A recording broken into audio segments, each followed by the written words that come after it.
साल था 1857 जब एक छोटी सी चिंगारी ने पूरे उत्तर भारत में, आप कह सकते हैं, एक आग लगा दी।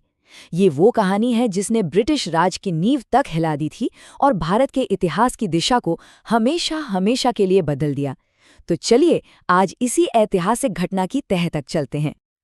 तो इस विद्रोह की शुरुआत हुई एक नई टेक्नोलॉजी से, एक नई बंदूक, एनफील्ड राइफल। अब इसके कारतूस को इस्तेमाल करने के लिए ना उसे दांतों से काटना पड़ता था। लेकिन सिपाहियों के बीच एक अफवाह तेजी से फैली कि इन कारतूसों पर गाय और सूअर की चर्बी लगी है। अब जरा सोचिए, गाय हिंदुओं के लिए पवित्र है और सूअर मुसलमानों के लिए हराम। मतलब ये सिर्फ एक आदेश नहीं था, ये सीधा सीधा धर्म पर हमला था। लेकिन सवाल ये उठता है कि क्या सिर्फ एक कारतूस, एक छोटा सा कारतूस पूरे उपमहाद्वीप में आग लगा सकता है? असल में ये कारतूस तो सिर्फ वो आखिरी चिंगारी थी। बारूद तो पिछले कई दशकों से इकट्ठा हो रहा था। आइए देखते हैं कि वो कौन से कारण थे जिन्होंने इस महाविद्रोह के लिए जमीन तैयार की थी। देखिए, वो जो चिंगारी भड़की ना, उसके लिए जमीन बहुत पहले से तैयार हो रही थी। दशकों से असंतोष का एक तूफान धीरे धीरे बड़ा हो रहा था। और ये सिर्फ सिपाहियों का गुस्सा नहीं था, बल्कि ये गुस्सा तो राजनीतिक, आर्थिक और सामाजिक हर स्तर पर पूरे समाज में फैल चुका था। चलिए इन गहरी जड़ों को थोड़ा समझते हैं। राजनीतिक तौर पर देखें तो ईस्ट इंडिया कंपनी लगातार अपनी ताकत बढ़ा रही थी। एक के बाद एक भारतीय राज्यों को हड़पा जा रहा था। झांसी, सतारा, नागपुर और फिर 1856 में अवध का विलय। इन सब ने भारतीय शासकों और उनकी प्रजा के मन में एक गहरा गुस्सा भर दिया था। और इसके लिए अंग्रेजों का सबसे बड़ा हथियार क्या था? एक पॉलिसी जिसे कहते थे डॉक्ट्रिन ऑफ लैप्स।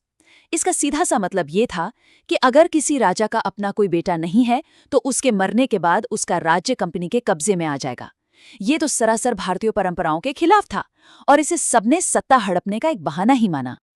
और ये लड़ाई सिर्फ राजा महाराजाओं की नहीं थी, आम आदमी की तो जैसे कमर ही टूट रही थी। किसानों पर टैक्स का बोझ इतना था कि जमीनें हाथ से निकल रही थी। उधर ब्रिटेन की मिलों से आने वाले सस्ते सामान ने भारत के मशहूर कपड़ा उद्योग को तबाह कर दिया।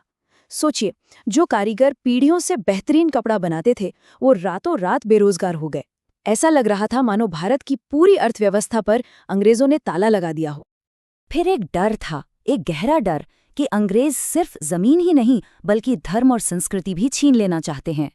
ईसाई मिशनरियों को बढ़ावा दिया जा रहा था और भले ही कुछ सुधार अच्छे इरादे से किए गए हों, जैसे सती प्रथा पर रोक या विधवा पुनर्विवाह कानून, लेकिन उस वक्त लोगों को ये अपनी परंपराओं में सीधी दखलंदाजी लगी।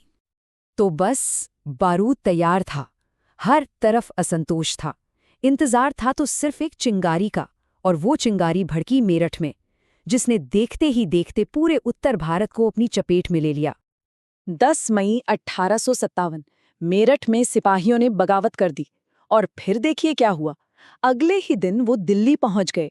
वहां उन्होंने मुगल बादशाह बहादुर शाह जफर को हिंदुस्तान का शहंशाह और अपना नेता घोषित कर दिया। और ये खबर फैलते ही जून तक कानपुर, लखनऊ और झांसी जैसी बड़ी जगहों पर भी विद्रोह की आग भड़क उठी।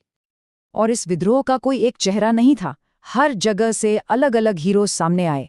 दिल्ली में बहादुर शाह जफर एक प्रतीक बन गए, तो कानपुर में नाना साहेब और तात्या टोपे ने कमान संभाली। झांसी की रानी लक्ष्मीबाई के बारे में तो क्या ही कहला, वो तो वीरता की मिसाल बन गई। लखनऊ में बेगम हजरत महल से लेकर बिहार में 80 साल के कुंवर सिंह तक हर किसी ने इस लड़ाई में अपना सब कुछ लगा दिया। लेकिन इतनी बड़ी बगावत के सामने दुनिया का सबसे बड़ा साम्राज्य चुप तो नहीं बैठता।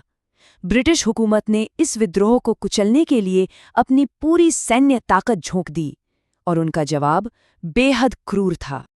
उनकी स्ट्रैटेजी बिल्कुल साफ थी, स्टेप बाय स्टेप।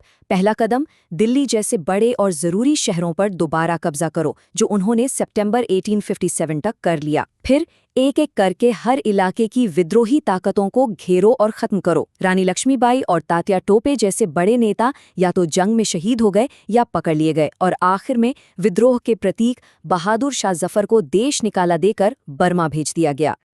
विद्रोह तो दबा दिया गया, लेकिन इसकी गूंज ने सच में सब कुछ बदल दिया। भारत और ब्रिटेन के रिश्ते अब पहले जैसे नहीं रहे, और यहीं से एक नए कहीं ज्यादा सीधे नियंत्रण वाले राजनीतिक दौर की शुरुआत हुई। अब इस बदलाव को समझिए, ये सबसे अहम बात है। 1857 से पहले भारत पर कौन राज कर रहा था? एक trading company, east India company. लेकिन 1858 के बाद हुकूमत सीधे ब्रिटिश क्राउन यानी ब्रिटेन की महारानी के हाथ में आ गई। भारत अब किसी कंपनी की जागीर नहीं, बल्कि ब्रिटिश साम्राज्य का एक औपचारिक हिस्सा, एक कॉलोनी बन गया था। तो इसके लिए एक नया कानून लाया गया, गवर्नमेंट ऑफ इंडिया एक्ट 1858। सबसे पहले तो ईस्ट इंडिया कंपनी खत्म, उसे भंग कर दिया गया। भारत पर महारानी विक्टोरिया का सीधा शासन स्थापित हुआ। भारतीय सेना को पूरी तरह से बदला गया, जिसमें अंग्रेज अफसरों की संख्या बहुत बढ़ा दी गई। और हाँ, अंग्रेजों ने ये सबक भी सीखा कि भारतीयों के सामाजिक और धार्मिक मामलों में ज्यादा दखल देना ठीक नहीं है। तो आखिर हम इसे क्या कहें? 1857 क्या था, एक मामूली विद्रोह या एक क्रांति? इसकी विरासत क्या है, इस पर आज भी इतिहासकारों के बीच बहस होती है। इस पर दो मुख्य नजरिए हैं। एक नजरिया कहता है कि ये सिर्फ एक सिपाही विद्रोह था, मतलब कुछ नाराज सैनिकों की एक सीमित बगावत। लेकिन दूसरा नजरिया इसे कहीं बड़ा मानता है। वो इसे भारत का पहला स्वतंत्रता संग्राम कहता है, यानी आज़ादी के लिए एक राष्ट्रव्यापी संघर्ष की पहली बड़ी और संगठित कोशिश। सच तो ये है कि भले ही ये विद्रोह अपने मकसद में कामयाब नहीं हो पाया, पर इसने ब्रिटिश हुकूमत की चूल्हे हिला दी थी। और इससे भी बड़ी बात ये है कि ये आने वाली पीढ़ियों के लिए आज़ादी की लड़ाई की एक कभी न खत्म होने वाली प्रेरणा बन गया। तो सवाल आज भी वही है, 1857 एक नाकाम बगावत थी या आज़ादी की उस लंबी और मुश्किल सड़क का पहला अध्याय? इसका जवाब शायद इतिहास की किताबों से ज्यादा हमारे नजरिए में छिपा है।